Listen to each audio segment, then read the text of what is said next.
When a poised black woman arrived for a high-stakes meeting, security told her to wait outside, assuming she was just the assistant. But 1 minute later, they found out who she really was. By the end of the day, the entire management team was gone, and she held every last termination letter. What happens next? Let's start the story. The morning was crisp, the sky a clear blue that framed the skyline of downtown Atlanta like a painting. Carmen Holt adjusted the collar of her sleek black blazer as she stepped out of the black Tesla, heels clicking against the pavement with confident rhythm. At 39, Carmen was a force, a self-made multimillionaire, a mother of two, and now the newly appointed CEO of Dominion Tech, a major software firm she had quietly acquired through a series of shell company investments. Today was supposed to be her official, unannounced visit to meet the executive board she had inherited. She was calm but focused. This wasn't about introductions. It was about setting the tone. As she approached the glass entrance of Dominion's corporate headquarters, a security guard lounging by the door glanced up and narrowed his eyes. He didn't move. Carmen reached for the handle when he stepped forward and blocked her path. "Ma'am, you can't come in through this entrance." Carmen tilted her head. "I have a meeting on the top floor." The guard scoffed. "This entrance is for executive staff only. Deliveries and assistants use the rear entrance." Carmen paused for a heartbeat. Her lips parted, but not in shock, rather, in that quiet space between disbelief and restraint. She inhaled through her nose and smiled faintly. "Thank you," she said.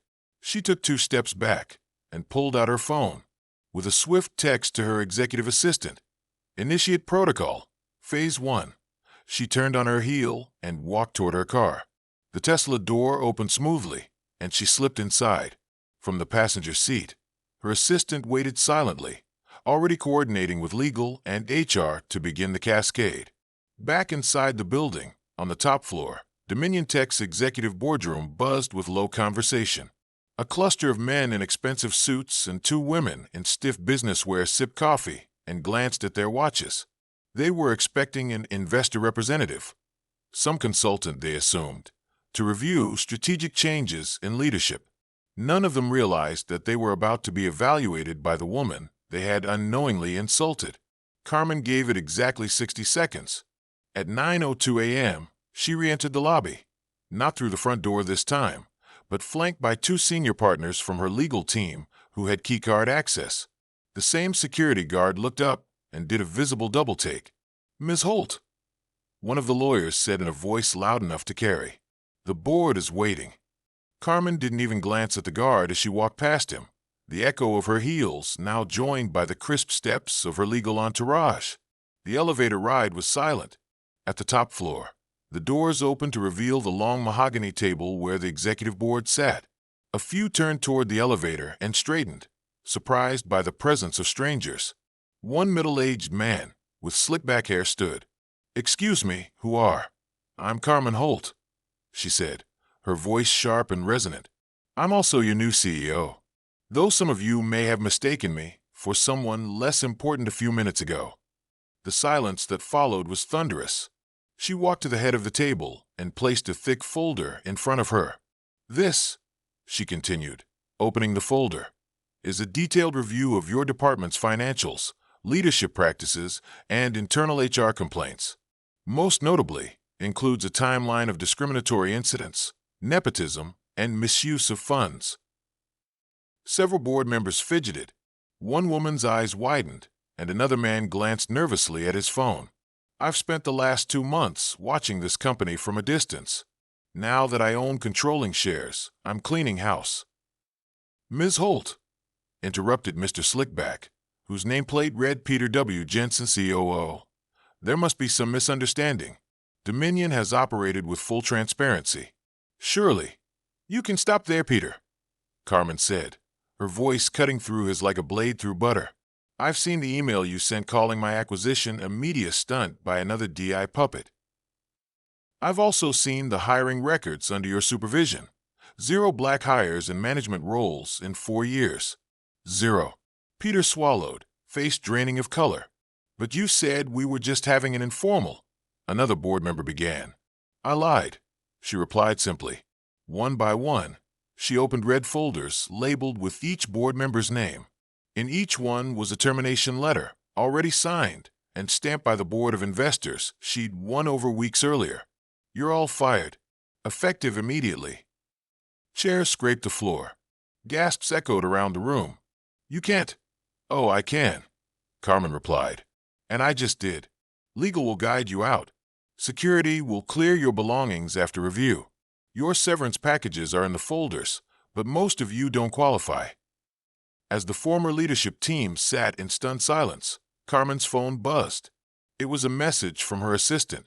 Asterisk, the lobby has been cleared. News is on standby if you want to make a public address. Asterisk, she smiled slightly. You know, the irony is, if that guard had just opened the door and done his job professionally, maybe some of you might have kept yours. Within the hour, the entire executive team had been escorted from the building. The same guard who had turned her away stood awkwardly at the entrance, now under scrutiny by HR for improper conduct. Carmen didn't ask for him to be fired. She didn't need to. HR followed policy, and that policy had just been rewritten by her. Later that afternoon, Carmen hosted an all-staff town hall in the company auditorium.